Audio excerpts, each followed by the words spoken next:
Devour Flesh, a handy weapon against all those hexproof decks that cut Brad to pieces. Yes. So this is, I believe, a matchup that's typically in Mono Red's favor. Yep. The pedal deck has, as Brad referred to it, a certain failure rate. Some of your draws are kind of non-functional. Some of your draws are also predicated on certain pieces mixing and matching, and the red deck can break that up.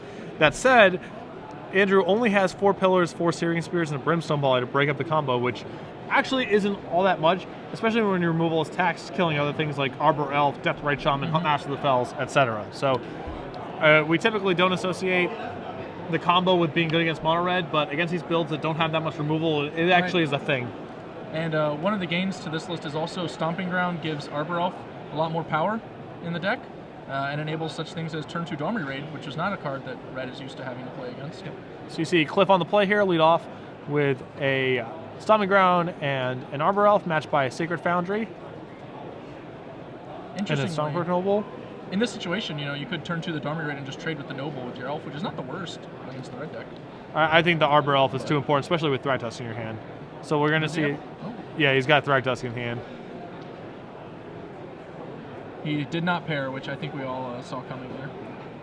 So an Ash Zealot, very good start for Andrew, but this could easily all be broken up. It doesn't even have to be Staticaster, just the general heavy hitters could be enough. That's very true. Another Instinct. Ugh. That's not what Cliff really wanted on this turn. No. He would have vastly preferred to just have a Hunt Master or a Peddler, or a Staticaster. So yeah, he's and this sequence is definitely representing that he needs that Arbor Elf. So if Andrew wasn't killing it before out of consideration for his curve and developing his board, he's certainly going to kill it now. He's just drawn a Searing Spear. He did not have a kill spell for it before, so I think we're going to see Spear plus Cackler this turn. Yeah, I know he has the Boros Reckoner in his hand, but I think you just have to get that Arbor Elf off the table. Cackler's dealing almost as much damage as Reckoner once it starts swinging. Sure, it's comparable. Your rate's not that bad. So Andrew mulling over his decision here. I feel like you're so far ahead, and that Tracker's Instinct turn is so bad. It sort of represents that he can't do anything better next turn unless he draws something of significance. Yep. The Peddler also didn't turn sideways.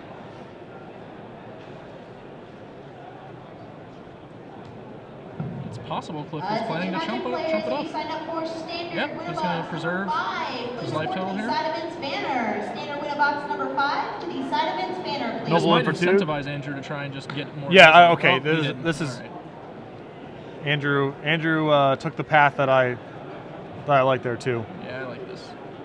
Cliff obviously very far behind. Even a Hunt Master is not going to be especially great. I mean, he did rip Olivia, which if he can cast is at least a 4, but I actually don't think he has black. He doesn't have black mana still. Nope. So he's light on black. So now we're at a point where even if he has Thragtusk next turn, it's very likely to not be enough. You just draw another 1-drop? Yeah, he drew a Stromperk Noble. He's going to Lightning Mauler, pair it up. Yeah, this is a huge beating. It's 10. And you see Cliff doing the tapping, which is the counting up of the beatdowns. I think that's 10, putting him to 3, which puts him... Thragtusk is not enough. Pretty much anything. Yeah.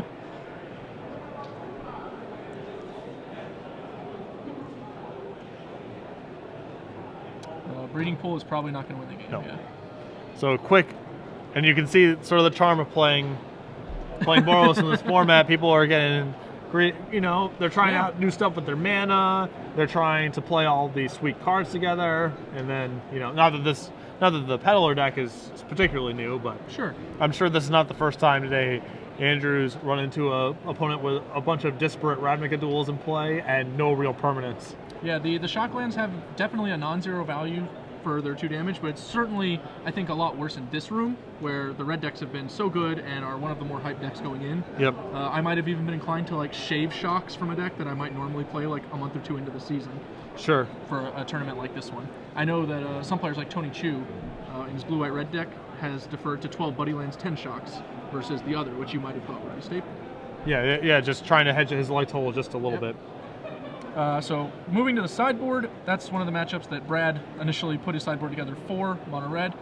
He's got plenty of removal, Cliff does. He's added Devour Fleshes, which are probably coming in here as well as they do work in the Bant Hexproof matchup. Beyond that, he has Abrupt Decays and Mizium Mortars. All of these basically 2-mana kill your guy. Yeah. That's what he's going to shift into.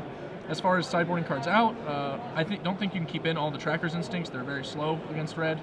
And the Olivias, I expect, would also come out. They're incredibly weak, even when you don't know you're, like, he doesn't know that Andrew has a slightly lighter burn complement, but even if he did, it's still pretty bad to pay 4 mana and get Series Speared. Yep. Andrew's side, he has 4 copies of Volcanic Strength, which is kind of a hit or miss card here. There's some draws that Cliff gets that Volcanic Strength is very good against, and there's some where it does not matter. So it's hard to evaluate because the range is so high. Like if he's Static Acid pedaling you, or locking you out with Olivia, it's quite bad. But if he's trying to block with just like Thragtusks and Huntmasters, can be very good there. He's got 4 Skull Cracks. I'm not sure, again, if you're supposed to bring this in against every deck that has Thragtusk. You need to keep it in your removal because Cliff certainly has numerous creatures that matter. Sure. You also can't cut every single creature out of your deck because you need to preserve your curve to put them under enough pressure, which is why, like, do you bring in 4 copies of Mizium Mortars? It has targets. The game might get to the point where you're sweeping, but how much of this stuff can you afford to take out? I think if I'm Andrew, I probably just want to hedge against Staticaster a little bit and take out some of the guys who are bad against it, just in general, whether there's a peddler involved or not. So the Stonewright strikes me immediately as the takeout, and I like Maulers, but I might shave down to 1 and use those 3 slots to kind of play with what I'm doing. Well, I would cut off 4 for either Volcanic Strength or Skullcrack. Also, not a huge fan of Boros Charm in the matchup because Cliff has a lot of ways to gain life. I would rather. That's another spot where you need to be You need to be playing creatures and interacting with the board. Sure. And when you're doing that, you can only have so many Lava Axes. So I actually think that the indestructible functionality is probably much better in this matchup, though, than the 4 damage. Sure. Being able to turn off a peddler zap at a key moment can really just blow out an attack step in short order. Definitely has his moments, but I think if Cliff is winning the game, it's involving the board getting gummed down. So that's fair to say. I might try and Mize one, though. I do love a Mize. I do love a Mize. Cliff's going to be on the play, and Shockland tapped. There's a Noble. It's a good start for Andrew. Can get it out in front of a potential Staticaster. Cliff, some of his funkier lands. Yeah, I think we might be seeing a Devour Flesh here, because I feel like I saw a Breeding Pool in his hand, and he would have just played that if he didn't have a card. Yep, Devouring the Flesh.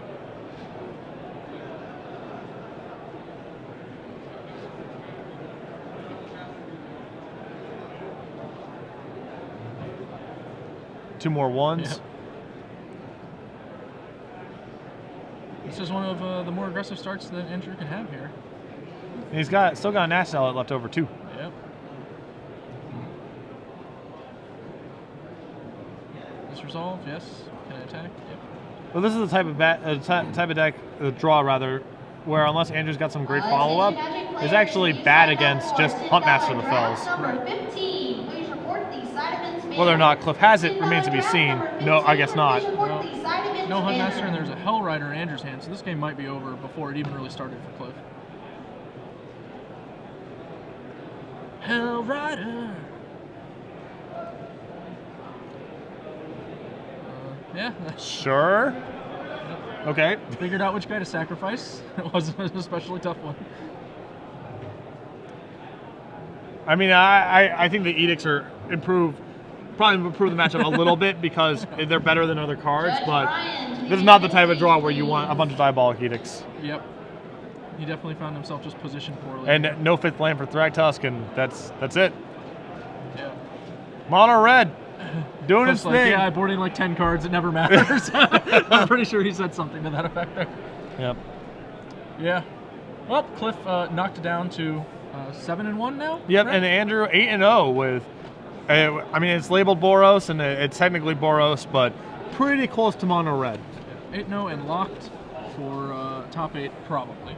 Yep. Barring Acts of God. So we're going to be, since that was, I don't know, 7 minutes roughly, we're going to be able to move over momentarily to another match where we're going to have Brian Brondwin, Star City Games, more of a video guy than a writer. Yep, but, yep. He has dabbled in both, though. Yes. He's taken some time off. He now works for us full time, actually. Okay. in the store or in the warehouse itself, I should say, as a member of our inventory team. So kudos to him on a recent promotion in that position. Cool. And he's playing Humanimator. He is playing Humanimator. I believe his list is exactly the same as Brad's that we featured earlier in round 1. Yes. They worked together building the deck for the tournament. And to quote Brian, I think the deck is insane. Yeah. And he started off undefeated. I believe he's on X1 now. He took his first loss last round, but obviously up a game right now. Yeah, and he's playing against Blue, White, Red Flash. Chris Yarborough, we've had on camera before. His list is fairly conventional. I mean, he's got a couple weird one-ofs in his deck. He has a Singleton Syncopate. He has a Singleton Jace. 2 copies of Revelation. 2 Supreme Verdict Main. So, you know, not a couple unconventional card choices, but pretty close to the same kind of shell we've seen here for a while. Now, I'm wondering the only thing that I'm sure BBD is wondering, which is, does he sideboard Rest in Peace? He has 2 copies. 2 copies. All right, well, that's not so bad. That's not so bad. we can get 2. So what? Do you know what Brian's plan is against decks that potentially have access to Rest in Peace? Against anyone who has white mana, they bring in Ray of Revelation. They have 3 copies, and they bring them in every single time. Because Rest in Peace is just by far one of the more powerful things their opponent can be doing, and Ray very effectively counters it. Sometimes you can even get it in the yard before a Rest in Peace comes down. Then it's what they call super effective. So, why? I mean, what's the concern? What's the concern level over Grafdigger's Cage? I mean, that card also seems powerful. The assumption is just no one has it. I think that the assumption is no one has it. The card is definitely about as good, I would say. But yeah, people have not been playing it as of late. Or if they have, they've been playing 1. I know that Jerry was championing Grafdigger's Cage instead of Purify or Rest in Peace. The big issue is, it's just not as good as the other cards, so I think it just doesn't get played as much. Sure. Should someone have it, they'd have BBD pretty much dead to rights, I think. Yeah. So Brian, up a game here. I assume this matchup's pretty favorable for the Humanimator deck. Yeah, I like the Humanimator side of it quite a bit. You're constantly threatening to kill the opponent, and they have to spend time killing the mild creatures you play and worrying about your graveyard. Yeah. Not good. Chris with a Hollow Fountain matched by Brian's Sunpetal Grove. Turn 2 Sulphur Falls.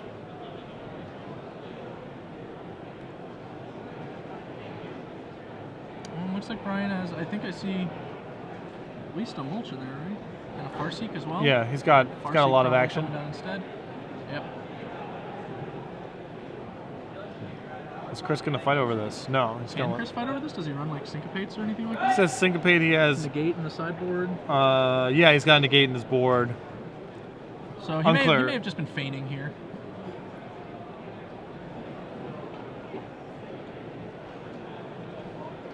I think I see a pair of burn spells. I'm not sure which ones they are. Yeah, certainly an F&M promo of some kind. Probably Searing Spear. Probably. Pillar has received the treatment as well. Oh, that's true. I don't know if he would keep those in this matchup. Well, it's tough, right? Because you have to fight over some of the little knuckleheads too.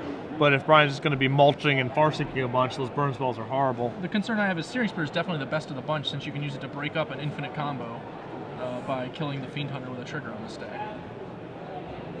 Mulch resolves. Mulch is one of the reasons I like the Humanimator side as well, because it's a form of actual card advantage in the matchup. Yep. And it just lets you overpower what they're doing by playing multiple spells per turn, while they lean on a weak suite of counter spells. Right, as long as you're not under serious duress from something like Ice Saint Draft, it feels, those cards are so powerful. You just get out in front of mana, and then the pressure's on them for them to act, because otherwise you're going to do some real powerful stuff. BBD appears to be considering a second 2-drop of some kind, but declines. Staticaster, showing up, really big game here. Showing up to the wrong party here. Yeah, he brought those in. He runs 4 in his sideboard. One of them doesn't kill anything. So I'm a little curious. And that's a big Grizzly Salvage too. Yeah, that Grizzly Salvage. I mean, Brian has to be aware of the fact that with Restoration Angel at the ready, he can pick off his 2s, so maybe he doesn't want to value Huntmaster that highly here. I'm curious to see the Staticaster. It kind of implies that Chris sided out a lot. Yes. It also weakens some cards like Supreme Verdict in the matchup in general, because he has to commit something like a Staticaster to the board very early before he'll even know how good a Supreme Verdict could be.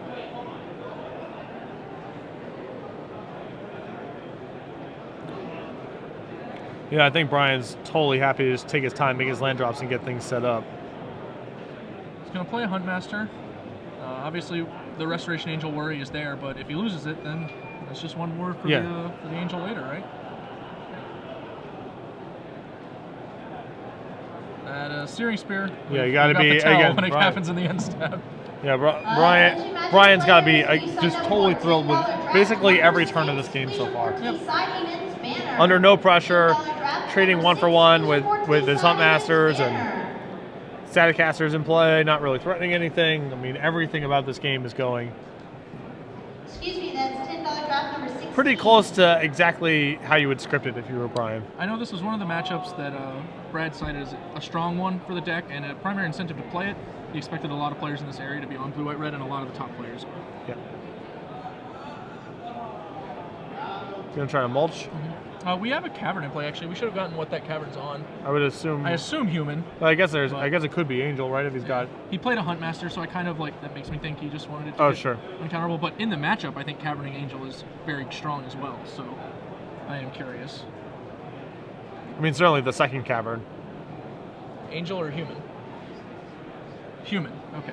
It is on human. All right. The second Cavern will certainly be on Angel. Yeah.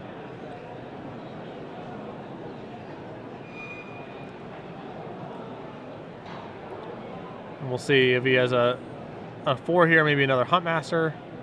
If he has a Huntmaster, he probably would have been inclined to not tap the Cavern, right?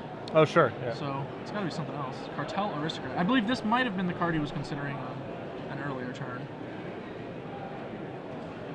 Again, it's a card you kind of don't mind committing to the board. Judge Brian to the main event stage, please. Amusingly, this one can actually protect itself from the Restoration Angel Staticaster trick as well. Yes. You saw a revelation for 2 there at the end of Brian's turn from Chris. Just a land, say go. Land with 4 of them set to the side. Suspiciously. Suspicious indeed. Brian, of course, has known his opponent probably didn't have an Angel up to this point because his opponent hasn't done anything that would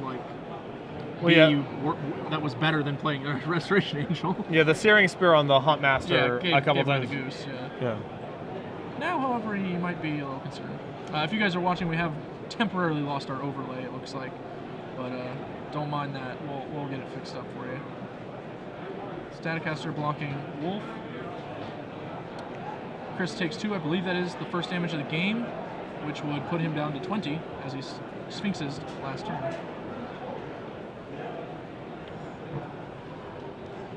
Another Huntmaster. There he is.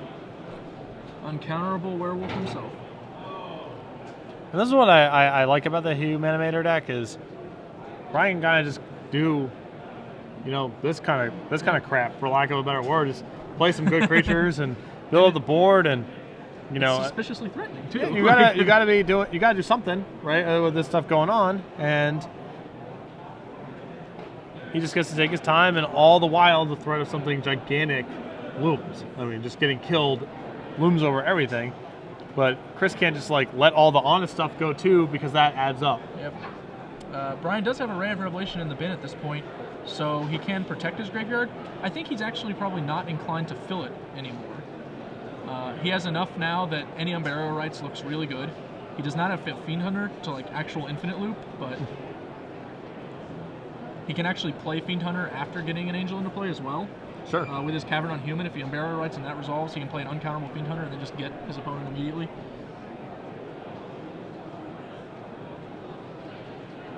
A second Staticaster might be able to make a little bit of some inroads into the board now. Yep.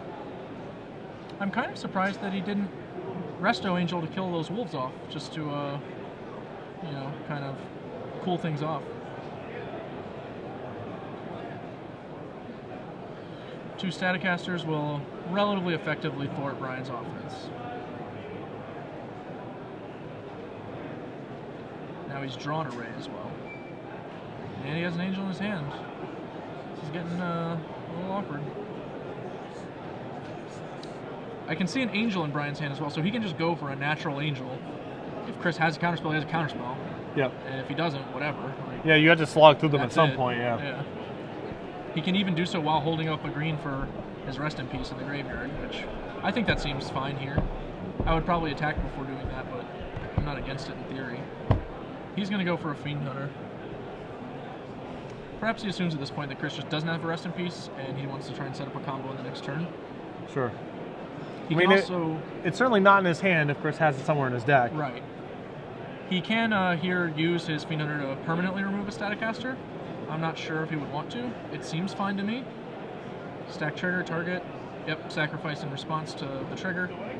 So he is attempting to get rid of that Staticaster forever. The Fiend Hunter is in the graveyard. Once he's declared it, that's happened. So the board is a little misrepresenting, since it's a cost for the ability. Yeah. Alright, so the Wolves all have 1 damage on them. He's getting pro-red, I imagine, on his Cartel Aristocrat. Can't imagine why I'd choose a different color. And now he can use the Cartel Aristocrat to also counter the attempt to kill both Wolves by sacking the one that gets targeted. Block. Try to shoot that other Wolf. Sack the Aristocrat in response. And since we already chose red, we don't have to worry about getting our Aristocrat Searing Spear during combat. I'm assuming we chose red, obviously. So. Yeah. And this is like, you know, what we were talking about before. This honest stuff is adding up. Yep. Like, Chris has to start using resources at some point to just stop this sort of innocuous stuff that's going on the board. You can only take 2 damage so many times before you're at 0, you know?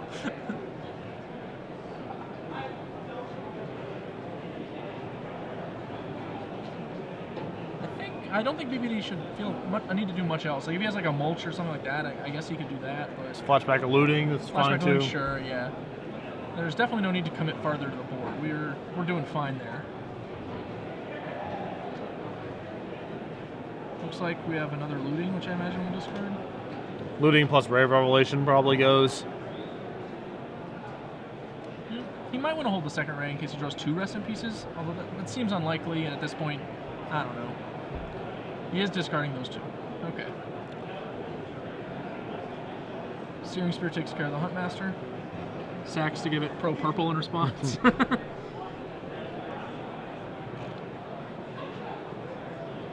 Supreme Verdict. Awkward.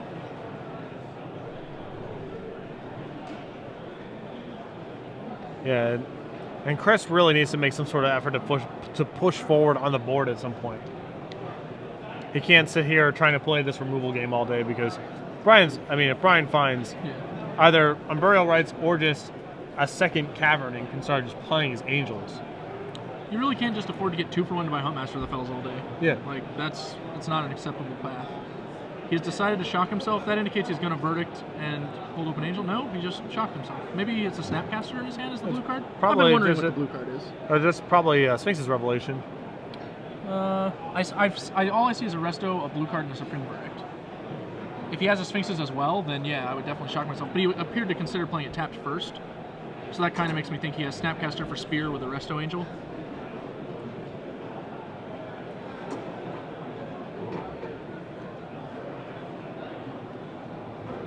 Flashback on the Faithless Looting.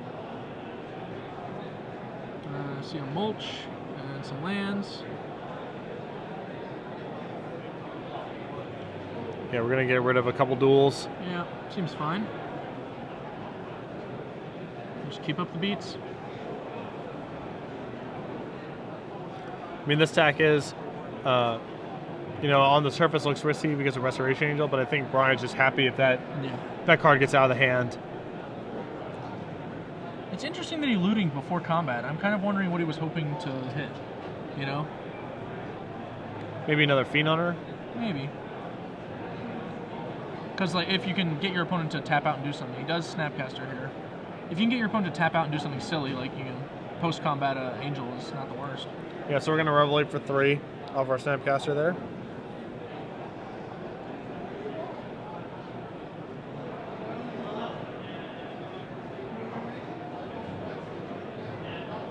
We drew another Snap. Looks like he had a couple lands, an Augur of Bolus, another Snapcaster. A Morlandhon is one of the lands. That's relevant. Not yet relevant. Yeah, something to get some amount of pressure going. Plays an Augur.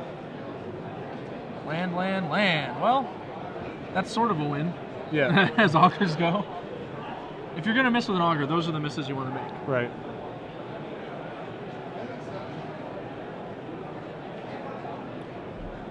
I don't even think Chris has any counters in his hand. No, he does not. He has not this entire time. BBD could have just ended this, but obviously BBD doesn't know that. You know? Yeah. But at a certain point, like as Brian pushes harder and harder, it's gonna dawn on him that there's nothing there. BBD is a very cautious player, just in general. So sure. I'm not surprised to see him taking things slow. He may be trying to build to the point where he can rights twice in the same turn, perhaps. Does he have any unburial rights in the graveyard, actually? I do not believe so. And I know he has none in his hand. There's no black cards in there. You found a cavern. That's a pretty sizable game, yeah, as games go. Well, we know what we're doing next turn. Whoop, slow down. A little excited. Don't let him know about that one. Don't let him know about that one. That's a good one. Cavern is important, shall we say. Now, we won't be able to actually kill Chris. We can just gain nigh infinite life. It's pretty close to good enough. Pretty close to good enough, but he will have the potential ability to naturally deck us. Once you do that, that's about his only kill condition. Right. Trying to thought scour you out, and drag the game out long enough. And he does have, he may still have that Jace, you never know. I often go into the Jace plan myself against Reanimator decks if I feel like my sideboard is strong enough to hedge them off the Unburial Rights plan. Yeah. And then I'm just like wrangling the board until I can Jace them to death in like 2 activations. Sure.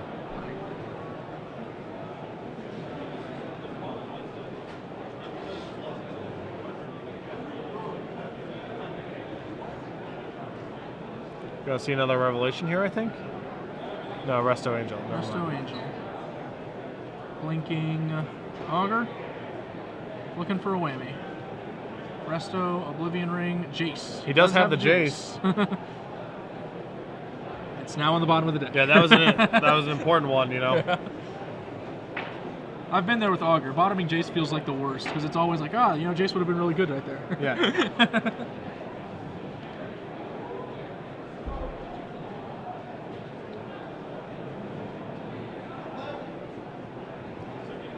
And now with that cavern, I think next turn Brian's going to start. He has to salvage at the end of the turn to juice things a little more. No, he's just going to hold it. Might be a little fearful with Jace. Might just want to be able to rebuild in case something goes wrong.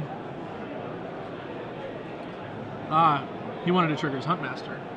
Chris didn't do anything, so I like that choice. He's going to zap Snapcaster.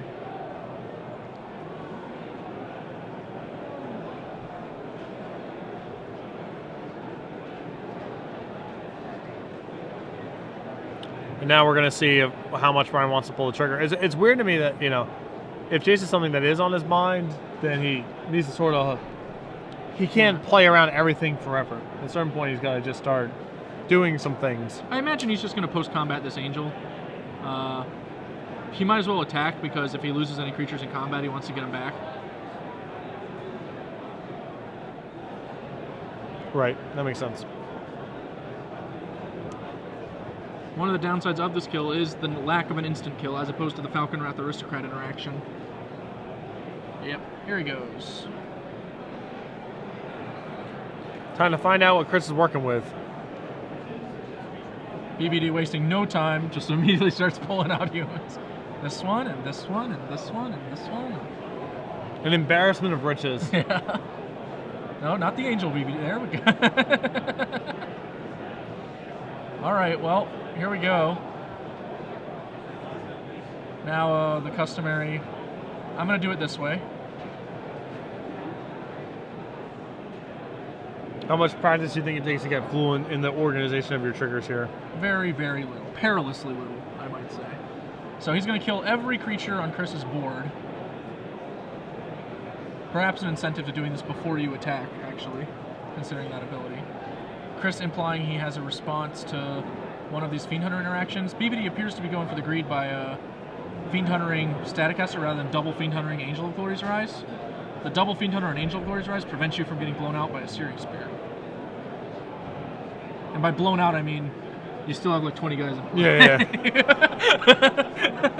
So it could be worse. Yeah, blown out might be strong language. He is going to Snapcaster Searing Spear. Yeah, so BBD should have probably gone for exiling all the guys after gaining infinite life. Because, yeah, that's better.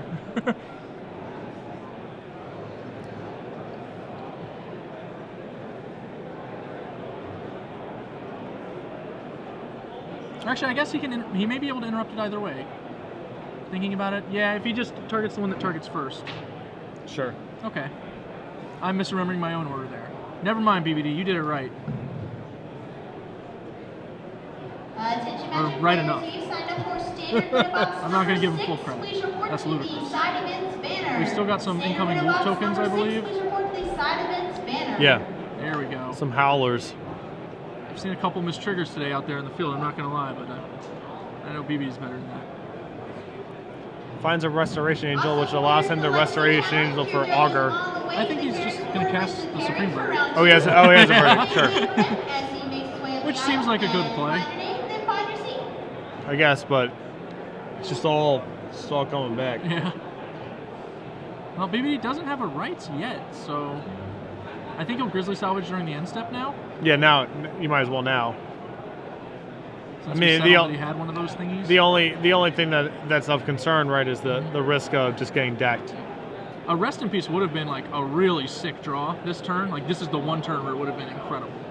It might have been enough to just put Chris too far ahead. Okay, another Angel. Oh, another Angel works. I'm curious if BBD sided out his Rest in Pieces or his Unburial Rights. Maybe.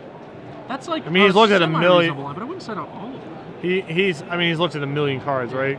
He has transitioned into a plan that makes him mostly immune to counterspells, but at the same time, like, Unburial Rights is such a good mid-game value play, like the ones he was making, that I kind of like keeping him in just for that. BBD going, all right, now for real this time. Yeah, the first Angel was just playing around. Yeah. How many Searing Spears can he have to get through, you know? Now he's going to explain, I'm doing the same thing.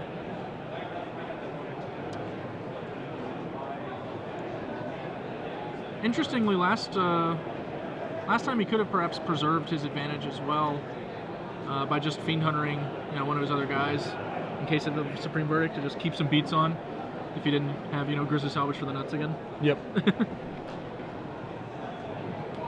So announcing the triggers and making a ton of dudes and getting a ton of life. I assume our director will let us know if BBD is at an arbitrarily large amount of life. Is that the case here? Or does he just let it go? Yep. And there it is. Human Reanimator.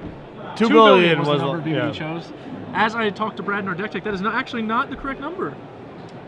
Travis Wu has popularized a deck recently that deals a non-infinite amount of damage, but it is incredibly large. It's something in the septillions. Okay. So you want to go a little bigger than the billions. How can you do that much damage and not go infinite? It's a Primal Surge Crater Hoof Behemoth deck. Oh, So, okay, yeah. sure, yeah. So you end up right doing in his wheelhouse, really. Yeah. So you want to choose a big number. I think we've decided on Googleplex. John Johnson on Facebook did the math. He posted as a note. He's a podcaster as well, I believe, and a trader, if you will, a TRADER.